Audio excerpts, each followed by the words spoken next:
नमस्कारम। आज हम सब पढ़ेंगे द मुंडाज एंड बिरसा के बारे में। ये एक ट्राइबल ग्रुप्स था जो झारखंड के, जो वर्तमान का झारखंड है, उस झारखंड के रांची के आसपास के क्षेत्रों में रहा करते थे। मुंडाओं का जो प्रसिद्ध नेता हुआ वो बिरसा मुंडा थे। तो आज हम मुंडा रिवोल्ट और बिरसा मुंडा के बारे में जानेंगे। बिरसा मुंडा, जब आप ट्राइबल सोसाइटी को गौर से देखते हैं और उसके बारे में पढ़ते हैं, खास ब्रिटिश रीजन में, तो आप पाते हैं कि ब्रिटिश ने किस तरीके से उनको धीरे धीरे अपने कब्जे में लिया। पहले उनकी मुखियाओं को अपने साथ मिलाया, उससे कुछ अधिकार दिया और फिर धीरे धीरे उसका भी अधिकार छीन लिया।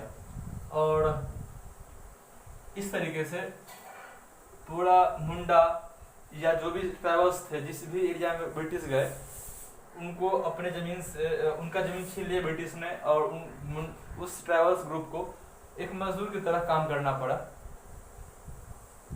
जब भी कभी विद्रोह होता है तो वो तब होता है जब लोगों के पास कोई दूसरा ऑप्शंस नहीं होता है जीने के लिए, या तो मरना है या भागना है।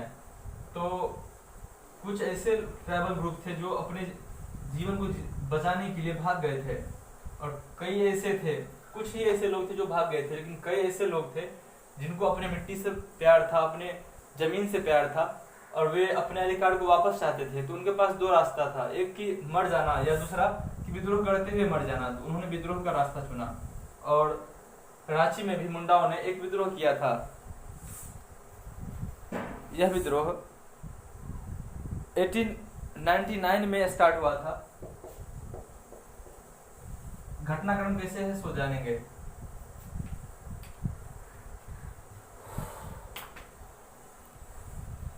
मुंडाओं का नेतृत्व बिरसा मुंडा कर रहे थे, और बिरसा मुंडा ने ऐसा माहौल बनाया था, या उनमें ऐसी क्षमताएं थी कि बाकी के जो मुंडा समुदाय के लोग थे इनके बातों से को मानते थे और इनकी कहे गए बातों को समझते थे, और इसी के अनुसार काम किया करते थे, इन्हीं के अनुसार। इसके पीछे क्या कारण था? ये एक तरह से उनके लिए पैगंबर ही थे, ये कहना गलत नहीं होगा, क्योंकि अभी भी मुंडाओं के बीच बिरसा मुंडा पूजनीय है, एक देवता के समान पूजे जाते हैं। तो कई कारणों से उनके अधिकार, अपने अधिकार के लिए लड़ाई लड़े थे, और इनमें अंततः मुंडाओं की हार हुई थी। जब बिरसा मुंडा के नेतृत्व में लड़ रहे थे अंग्रेजों से, तब शुरुआती दौर में तो वे सब अंग्रेजों के ऊपर भारी पड़े, लेकिन धीरे धीरे जैसे जैसे युद्ध आगे बढ़ता गया, वैसे वैसे मुंडाओं की हार होती गई। खास करके कुछ मुंडाओं के गद्दारी के कारण मुंडा हारे थे, ये कहना गलत नहीं होगा। कुछ ऐसे मुंडा थे जिसे ब्रिटिश ने अपने खेमे में ले लिया था, और उनसे हर एक भेद जान लिया कि किस तरह से ये लोग रह सकते हैं, कहाँ कहाँ जा सकते हैं, कहाँ छिप सकते हैं, इनके छिपने का ठिकाना कहाँ है। और सबसे बड़ी बात कि अंग्रेजों का टारगेट बिरसा मुंडा थे, क्योंकि यही लीड करते थे, कमांड देते थे कि कैसे काम करना है। तो ये ब्रिटिश के टारगेट पे बिरसा मुंडा थे, और बिरसा मुंडा को मारने के लिए ही अंग्रेजों ने कुछ मुंडाओं को अपने साथ मिलाया था। मुंडाओं के छल कपट के कारण ही बिरसा मुंडा पकड़ा गए थे, और जब एक रात बिरसा मुंडा सो रहे थे, तो वो रात 24 अगस्त का था। 24 अगस्त 1895 को शुरुआती लड़ाई में 24 अगस्त 1995 को ब्रिटिश आर्मी ने मुंडा को पकड़ लिया, बिरसा मुंडा को, और जेल में डाल दिया। लेकिन कुछ दिनों के बाद मुंडाओं ने काफी विरोध किया, तो ब्रिटिश ने इसे छोड़ दिया, बिरसा मुंडा को। लेकिन बिरसा मुंडा जैसे जेल से छूटे, तो इन्होंने अपनी गतिविधि को, अपने कार्रवाई को काफी तेज किया, और मुंडाओं को इकट्ठा करना शुरू किया।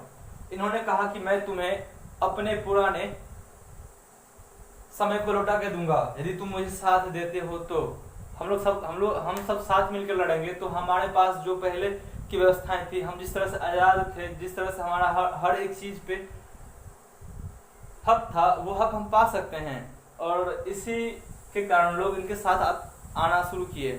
फिर इन्होंने एक छोटी सी आर्मी बनाई और उसे ट्रेन करना शुरू किया। फिर जंगलों में जा करके ये छुप करके ट्रेनिंग किया करते थे और एक गुप्त मीटिंग हुआ करता था कि किस तरह से कहाँ पे काम करना है, कहाँ पे हमला करना है, और हर एक तरह का प्लानिंग ये किया करते थे।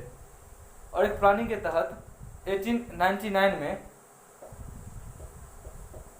क्रिसमस के शाम 1899 में क्रिसमस के शाम एक प्लान के तहत मुंडाओं ने ब्रिटिश शो पे आक्रमण किया। ब्रिटिश के जो मिशनरीज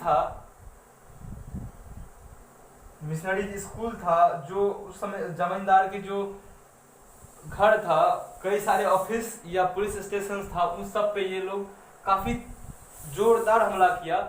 और इनके हथियार में भाला, तीर, धनुष ही खास करके शामिल था। और इसमें ये लोग एक जहरीला पदार्थ लगा दिया करते थे जो जंगलों में मिला करता था उसके तीर के नोक पे, ताकि लगने के बाद वो व्यक्ति घायल तो होगा ही, साथ ही उसकी मौत भी हो जाए, क्योंकि जहर उसके शरीर में फैलने से लोगों की मौत हो जाती थी। तो इसलिए जहर भी लगा दिया करते थे। लेकिन मुंडाओं के पास सिर्फ तीर, भाले और तीर, धनुष, भाले, बर्छे ही थे जो नजदीक जाकर वो लड़ सकते थे, और धनुष बाण से वो दूर से ही फेंक के मार सकते थे।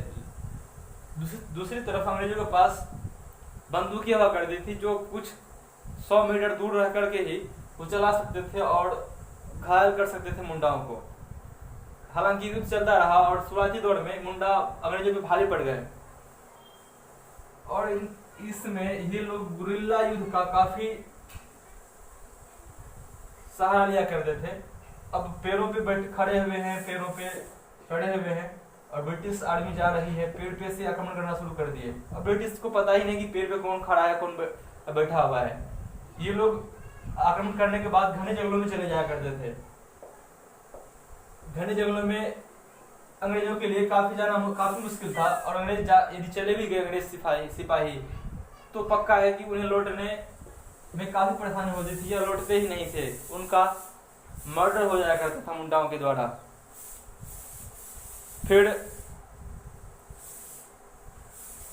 7 जनवरी को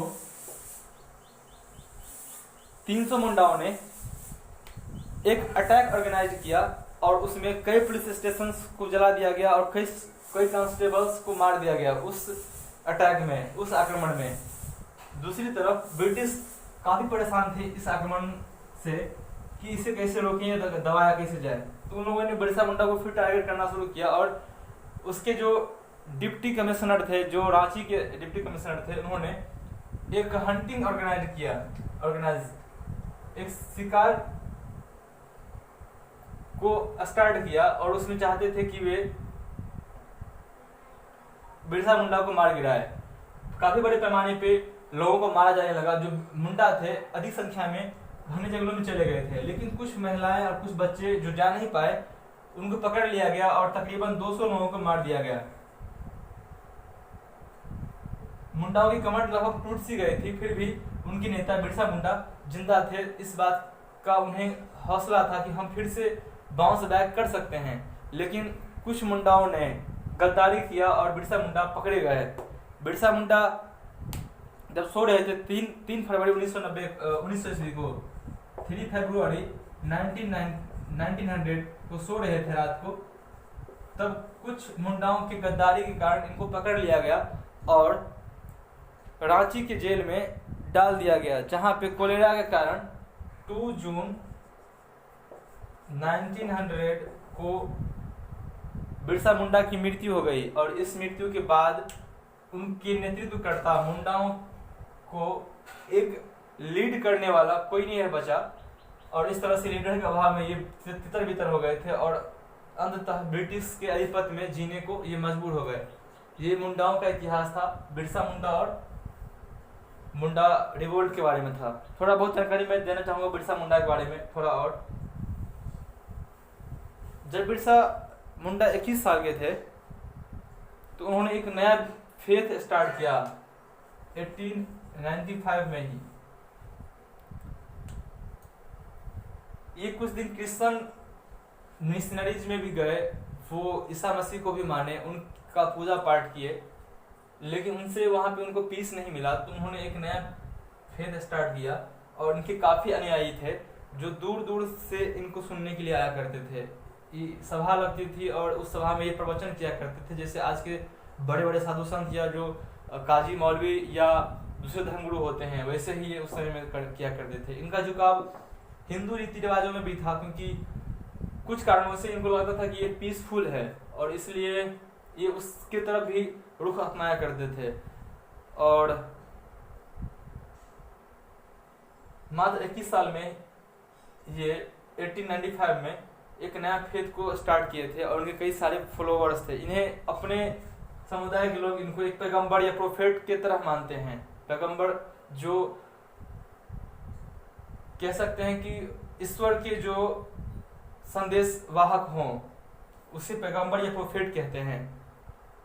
ये बिरसा मुंडा के बारे में थोड़ी जानकारी मैंने दिया और मुझे लगता है कि आप बातों को समझे होंगे।